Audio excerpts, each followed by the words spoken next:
每当香菜便宜的时候，我都会多买一点慢慢用，但是经常把它放在冰箱里，香菜很快就会蔫掉变黄，甚至会变得黏糊糊的，结果就造成了很大的浪费。尝试了很多不同的方法之后，我保留了这3种方法，因为它们简单易行，而且在日常烹饪中非常实用。今天我将与你们分享，我们一起来看看吧。我把香菜带回家后，第一件事就是把任何发黄、枯萎或碰伤的叶子摘掉。就像这样，看起来很简单，但如果你留下几片烂叶子，几天后就会开始产生异味，使完整的香菜都会腐烂。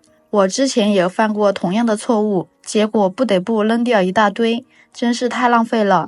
那之后我立即吸取了教训，每次都会处理好。而且你看，处理完之后看起来整齐多了，叶子也呈现出漂亮的鲜绿色。现在我们拿出一张纸巾，像这样轻轻打湿，只需要稍微潮湿。如果太湿的话，香菜很容易变得软烂。我将香菜分成小束，每束只够1次使用，然后用湿纸巾轻轻包裹在香菜的根部，像这样纸巾就能很好的保持水分，有助于香菜在冰箱里保持更长时间的新鲜。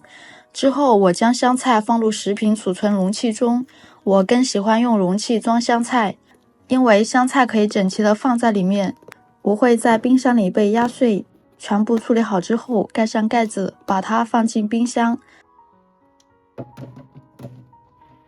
自从我开始这样做之后，我的香菜可以保存更长的时间。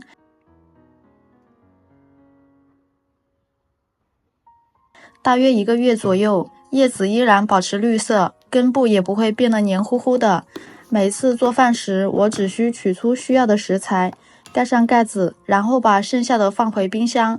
这只是个小小的建议，但对我来说非常方便。每次打开冰箱总能看到新鲜的香菜，如果还能帮我省点钱，那我就把它当做额外的好处啦。如果你也是连续几天使用香菜，这种方法效果很好。但是当香菜价格便宜，想多买一些长期储存，下一个方法就方便多了。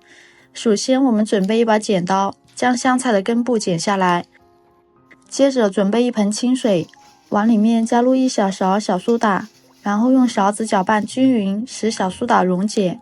再把香菜放进溶液中，浸泡5分钟。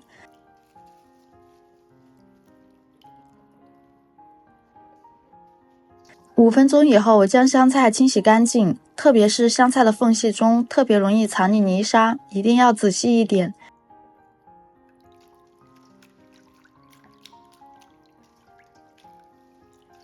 完全清洗干净，捞出来控干水分，然后放在菜板上，将香菜切成小段。这里大家切记要注意，冷冻时一定要将水分晾干，残留的水分是导致香菜快速变质并失去香味的主要原因。按照我这个方法将香菜切好，这样之后每次打开冰箱，拿出来就可以直接用，无需任何额外的准备工作，就可以开始烹饪啦。像这样全部切好，将香菜装进储存盒中，盖紧盖子，放进冰箱的冷冻室。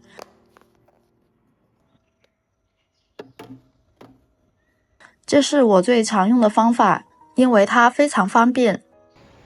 每次做饭时，我都会舀出一点，直接加在锅里，无需解冻。忙碌的日子里，冰箱里备着这样一盒香菜，真的会方便很多。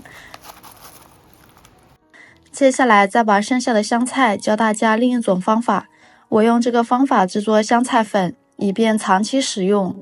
现在把叶子分开，因为叶子最香。但是我也不会扔掉香菜的茎根，而是留着做香菜茶，这样茶闻起来很香，喝起来也很清淡。完成后，我在空气炸锅里铺上烘焙纸，然后像这样把香菜薄薄的铺开一层。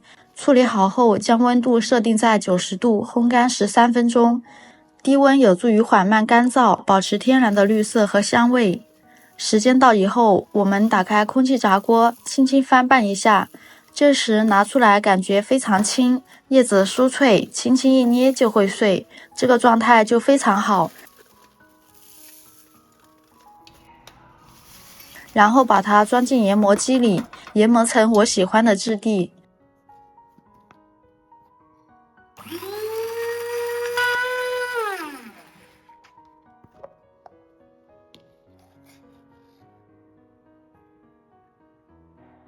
完成后，将其转移到干净干燥的罐子中，并盖紧盖子。像这样既不用担心腐烂，也不用担心浪费，使用起来也非常方便。只需要在鸡蛋、沙拉或者是土豆上面撒上一点，这道菜就会更加的诱人。然后把罐子存放在干燥通风的地方。自己制作香菜粉让我感到安心，它干净芬芳，而且不含防腐剂。香菜粉非常方便，尤其是我需要快速烹饪的时候。但有时我仍然想要新鲜的香菜，那种可以切好立即使用的香菜。遇到这种情况，我通常会使用以下方法。用这种方法，我们先修剪掉干燥或变黑的底部，像我这样只需要剪去一点点，刚好够香菜吸收水分。再次强调，千万不要切太多，必须留下适量的根茎部分。然后把处理好的香菜装进装有水的罐中，水需要覆盖底部约1至2厘米左右，水不要超过这个量，因为水量过多会导致叶子湿软。当然，做到这一步，我还会另外加一点点小步骤，让香菜保持翠绿。我用一个袋子轻轻盖住叶子，但是不会完全封闭，稍微留出一点透气的空间，让空气流通，以便保持水分。现在把整个罐子放进冰箱或者是阴凉的地方，每当做饭需要香菜的时候，只需要打开冰箱，它就在那里。每次看见香菜挺立着，叶子鲜绿，就觉得很开心。